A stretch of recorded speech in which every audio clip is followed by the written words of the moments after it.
ಕಾಗೆ ಬರ್ಮಗೌಡ. ಪ್ರಶ್ನೆ ಸಂಖ್ಯೆ 5.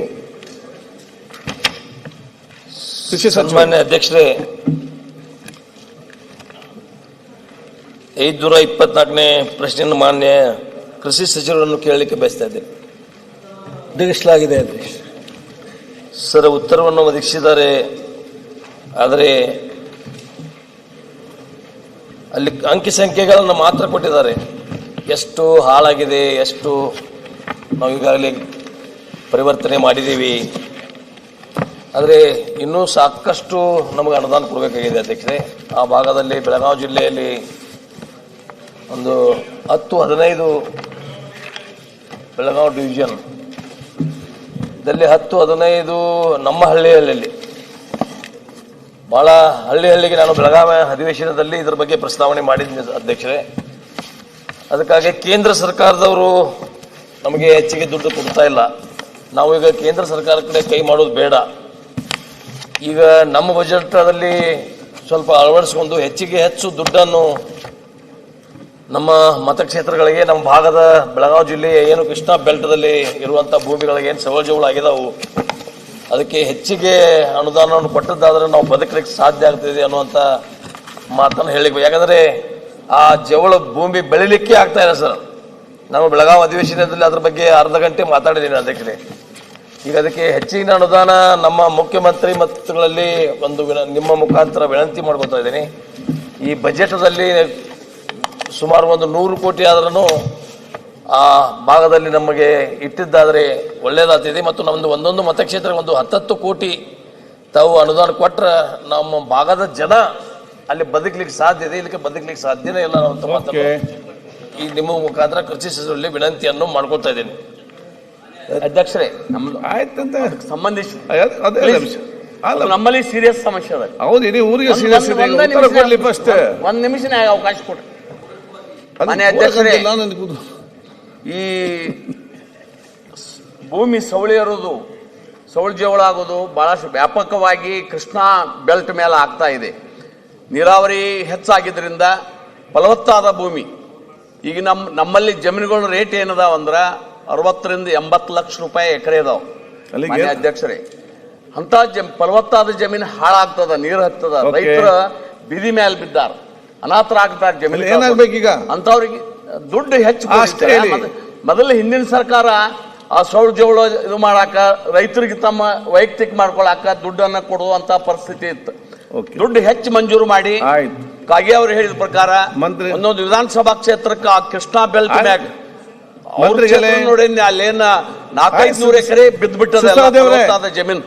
ಅದರಿಂದ ಒಂದು 10 ರೂಪಾಯಿ ಮಂಜೂರು ಮಾಡಿ ಕೃಷ್ಣಾ ಬೆಲ್ಟ್ ಮ್ಯಾಗ ಕೊಡುವಂಗ ಆಗ್ಬೇಕಂತ ತಮ್ಮ ಪ್ರವಾಸ ಕೇಳ್ಕೊತೀವಿ ಸರ್. ನಮಸ್ಕಾರ ಸರ್. ಮಾನ್ಯ ಅಧ್ಯಕ್ಷರೇ, ಒಂದು ನಿಮಿಷ ಇದ್ರ ಬಗ್ಗೆ ಮಾತಾಡ್ತೀವಿ, ಸವಳು ಜೋಳ ಬಗ್ಗೆ. ಅಲ್ಲ ನೋಡಿ, ಚರ್ಚೆ ಎಲ್ಲ ಮಾಡಿದ್ರೆ ನಿಮ್ ಕ್ಷೇತ್ರದಲ್ಲೂ ಇದೆಯಾ? ನಾವು ಫ್ರೀ ಆಗಿ ಮಾಡ್ಕೊಟ್ಟಿದ್ದೀವಿ ಸರ್. ಯಾಕೆಂದ್ರೆ ಸರ್ಕಾರದ ಲಾಸ್ಟ್ ಟೈಮ್ ಮಾತಾಡಿದ್ದೀವಿ ಸರ್, ಸವಳು ಜವಳು ವಿಚಾರವಾಗಿ.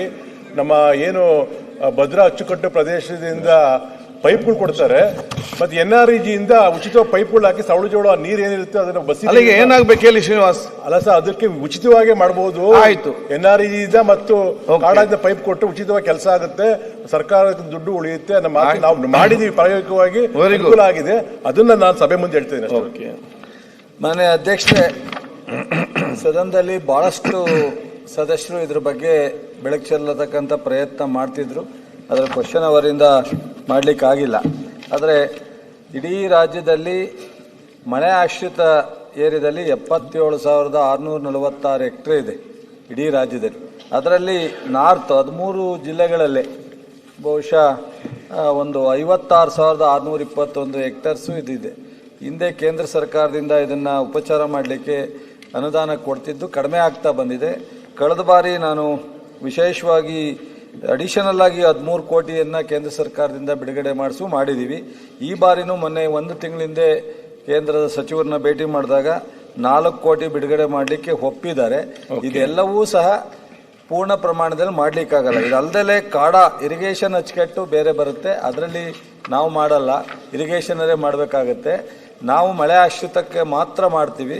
ಆದರೆ ಈ ವರ್ಷ ನಾನು ನಮ್ಮ ಕಾಗೆಯವರು ಇರ್ಬೋದು, ನಮ್ಮ GT ಪಾಟೀಲ್ ಇರ್ಬೋದು, ಸೌದಿಯವರು ಇರ್ಬೋದು, ಭಾಳಷ್ಟು ಜನದ ಒತ್ತಡ ಇರೋದ್ರಿಂದ ನಾನು ಬಜೆಟ್ನಲ್ಲೇ ಪ್ರಪೋಸ್ ಮಾಡಿ, Very good. ಸೊ ನಮ್ಮ ಸ್ಟೇಟಿಂದನೂ ಸಹ ಇದಕ್ಕೆ ಒಂದು ಸ್ವಲ್ಪ ಹೆಚ್ಚು ಅನುದಾನವನ್ನು ಕೊಟ್ಟು ಇದನ್ನು ಉಪಚಾರ ಮಾಡಲಿಕ್ಕೆ ಪ್ರಯತ್ನ ಮಾಡಬೇಕು ಅನ್ನೋ ಒಂದು ಇದರಲ್ಲಿ ನಾನು ಆಲೋಚನೆ ಮಾಡಿದ್ದು. ಅಲ್ಲಂ ಪ್ರಭ್ ಪಾಟೀಲ್. ಚುಕ್ಕೆ ಗುರುತಿನ ಪ್ರಶ್ನೆ 529 ಸನ್ಮಾನ್ಯ ಕೃಷಿ ಸಚಿವರಲ್ಲಿ ಕೇಳಿ.